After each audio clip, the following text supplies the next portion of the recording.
নিঃশর্ত ক্ষমা চেয়ে আদালত অবমাননার অভিযোগ থেকে অব্যাহতি পেলেন বিএনপি নেতা ফজলুর রহমান। সকালে ট্রাইব্যুনালে হাজির হয়ে ক্ষমা চাওয়ার পর ট্রাইব্যুনাল সতর্ক করে দিয়ে ক্ষমা করে দেন।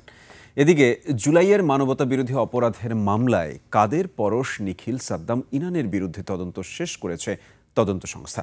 এছাড়াও জুলাই আন্দোলনে মানবতাবিরোধী অপরাধের বিভিন্ন মামলায় আওয়ামী লীগের 17 সাবেক এমপি মন্ত্রী তদন্ত প্রতিবেদন দিতে 9 ফেব্রুয়ারি দিন নির্ধারণ করেন ট্রাইব্যুনাল। বিস্তারিত শাকিরা আরজুর রিপোর্টে। নায়াসিনামাইড ও স্যালিসাইলিক সমৃদ্ধ লিলি ফেস ওয়াশ যা ফেসের ডেড স্কিন সেল দূর করে দেয় দ্বিগুণ ফাস্টার ব্রাইটেনিং। এই ট্রাইব্যুনালের বিচার মানি না এমন বক্তব্য দিয়ে আন্তর্জাতিক অপরাধ ট্রাইব্যুনালকে প্রশ্নের মুখে ফেলেছেন বিএনপি নেতা ফজলুর রহমান। এমন অভিযোগে তার বিরুদ্ধে আদালত অবমাননার ব্যাখ্যা দিতে হাজির হতে বলা হয় ট্রাইব্যুনালে।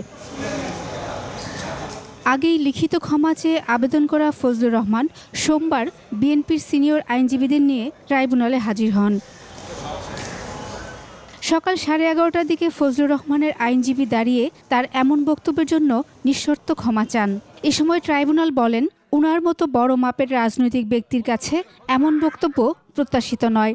পরে ফজলুর রহমানকে আদালত অবমাননা থেকে অব্যাহতি দেয়া হয়। ট্রাইব্যুনাল আরও বলেন, এই আইন মানবতাবিরোধী যে কোনো অপরাধের বিচার করতে পারে। মিস্টার ফজলুর রহমান এই মুক্তিযোদ্ধাদেরকে স্মরণ করতে গিয়েই একটি টকশোতে যে কথাগুলো বলেছেন, ইনফ্যাক্ট এটা আদালতকে মেলাইন করার জন্য বলেন নাই এবং আদালতকে উদ্দেশ্য করেও বলেন নাই।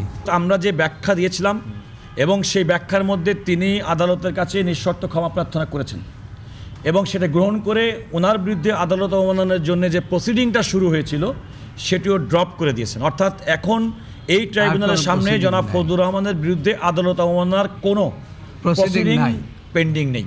চিফ প্রসিকিউটর বলেন, যারা ট্রাইব্যুনাল নিয়ে সমালোচনায় মুখর তাদের সবার জন্য এ ঘটনা একটি বার্তা।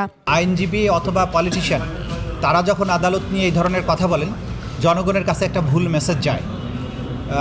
দু কারণেই তাদের রেসপন্সিবল হওয়া উচিত। একটা হচ্ছে তারা আইনজীবী, দ্বিতীয় কারণ হচ্ছে তারা পলিটিশিয়ান।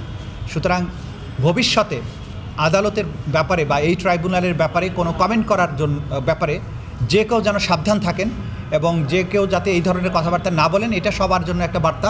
এদিকে জুলাইয়ে মানবতাবিরোধী অপরাধের মামলায় আওয়ামী লীগের সাধারণ সম্পাদক ওবায়দুল কাদের সহ 7 জনের বিরুদ্ধে তদন্ত শেষ করেছে তদন্ত সংস্থা।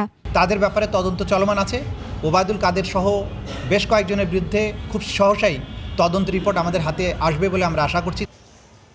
জুলাই আন্দোলনে মানবতাবিরোধী অপরাধের বিভিন্ন মামলায় ট্রাইব্যুনালে হাজির করা হয় আওয়ামী লীগের 16 সাবেক এমপি মন্ত্রীকে। এদিন আদালতে পলক হাত তুলে কথা বলতে চান। তিনি বলেন, কারাগারে আইনজীবী ও পরিবারের সঙ্গে কথা বলতে ও সাক্ষাতের আইনি সুযোগ পাচ্ছেন না। পরে ট্রাইব্যুনাল তাকে আইনজীবীর মাধ্যমে আবেদন করার নির্দেশ দেন। 9 ফেব্রুয়ারি পরবর্তী তদন্তের দিন নির্ধারণ করা হয়। এদিকে কুষ্টিয়ার হানিফ সহ 4 জনের মামলায় এক সাক্ষীকে হুমকি দেয়া প্রথমবারের মতো অনুষ্ঠিত হলো ক্যামেরা ট্রায়াল। শাকিরা আরজু, একুশে টেলিভিশন, ঢাকা।